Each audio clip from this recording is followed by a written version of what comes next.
মহররমের তাৎপর্য ও আশুরার শোককে গভীর শ্রদ্ধায় স্মরণ করে যশোরে মানববন্ধন।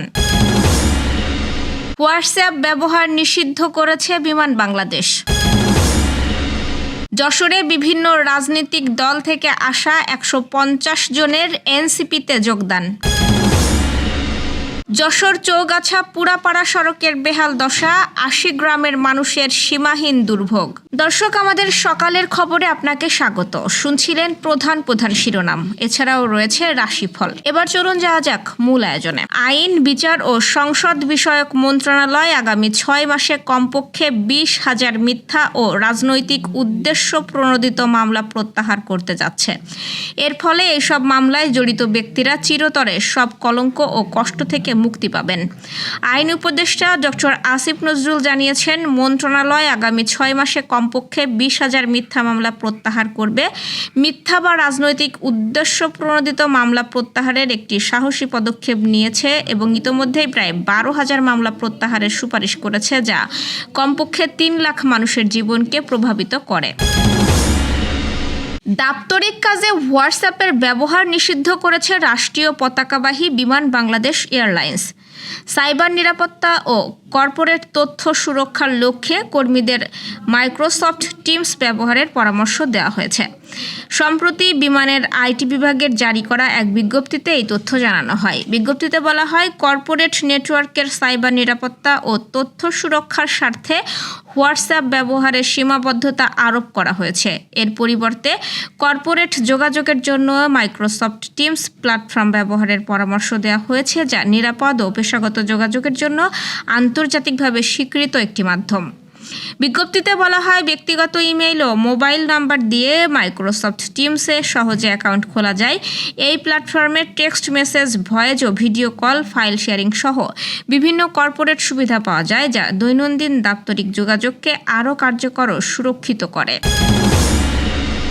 যশোরে বিভিন্ন রাজনৈতিক দল থেকে আসা ১৫০ শতাধিক নেতাকর্মী জাতীয় নাগরিক পার্টিতে যোগ দিয়েছেন। শুক্রবার বিকেলে প্রেস ক্লাব যশোর মিলনায়তনে আয়োজিত এক অনুষ্ঠানে তারা দলীয় ফর্ম পূরণ করে আনুষ্ঠানিকভাবে যোগ দেন। অনুষ্ঠানে সদস্যদের ফুল দিয়ে স্বাগত জানান এনসিপির কেন্দ্রীয় ও জেলার নেতারা। প্রধান অতিথি হিসেবে উপস্থিত ছিলেন দলের দক্ষিণাঞ্চলীয় কেন্দ্রীয় সংগঠক সাকিব শাহরিয়ার। তিনি বলেন, গণ অভ্যুত্থান দেশের স্বাধীন অস্তিত্বের জন্য, কোনো গোলামির জন্য নয়।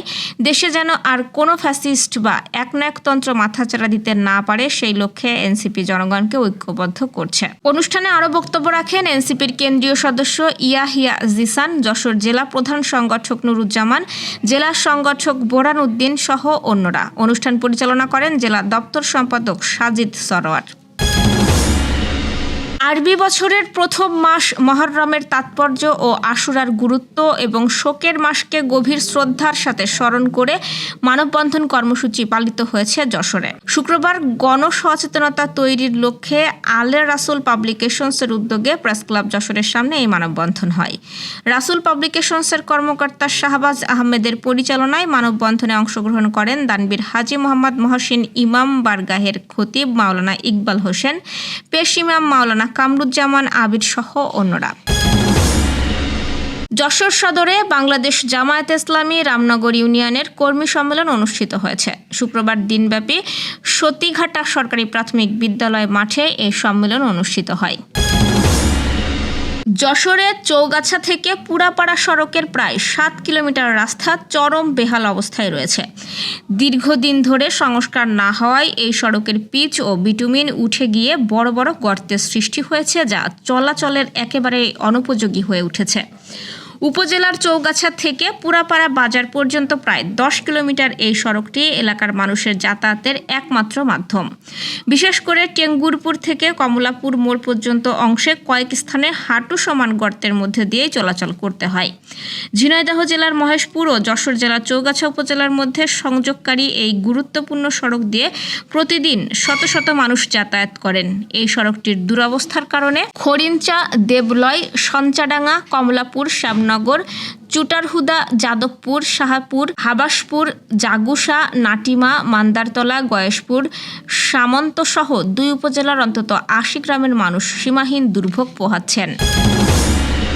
দর্শক, এ পর্যায়ে জেনে নিব কেমন যাবে আপনার আজকের দিন, অর্থাৎ ২৮শে জুনের রাশিফল। মেষ রাশি প্রেমের জীবনে একটি চমকের সম্মুখীন হতে পারেন এবং বিবাহিত জীবন নিঃসন্দেহে সুখের হবে। বৃষ রাশি প্রতিটি কাজ আজ আত্মবিশ্বাসের সাথে করলে লাভবান হওয়ার সম্ভাবনা রয়েছে। আপনার কাছে থাকা অবসর সময়টিকে সঠিকভাবে কাজে লাগান। মিথুন রাশিকে আর্থিক দিক থেকে আজ সতর্ক থাকতে হবে। বিবাহিত জীবনে কোনো সমস্যার সম্মুখীন হলে নিজেরাই তা মিটিয়ে ফেলার চেষ্টা করুন। কর্কট রাশি কোথাও বিনিয়োগ করার আগে আজ অবশ্যই সতর্ক হন এবং সেই বিষয়ে সমস্ত তথ্য ভালোভাবে জেনে নেওয়ার চেষ্টা করুন। বন্ধুদের সাথে অযথা সময় নষ্ট করার থেকে বিরত থাকুন। সিংহ রাশি মন থেকে আজ সমস্ত নেতিবাচক চিন্তাকে দূরে সরিয়ে রাখুন।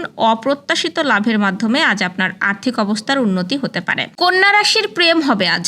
শরীরের প্রতি আজ অবশ্যই যত্নশীল হন এবং শরীরকে সুস্থ রাখতে কিছুটা বিশ্রামও গ্রহণ করুন।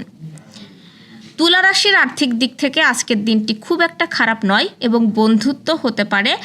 পাশাপাশি অযথা অর্থ ব্যয় থেকে আজ আপনাকে বিরত থাকাই ভালো। বৃশ্চিক রাশির এই দিন প্রচুর প্রাপ্তি হওয়ার সম্ভাবনা রয়েছে। প্রত্যেকের সাথে আজ ঠান্ডা মাথায় কথা বলুন। ধনুরাশি আজ নতুন কর্মলাভ হতে পারে। যারা এতদিন পর্যন্ত অযথা অর্থ ব্যয় করে আসছিলেন তারা আজ আর্থিক সংকটের সম্মুখীন হতে পারেন।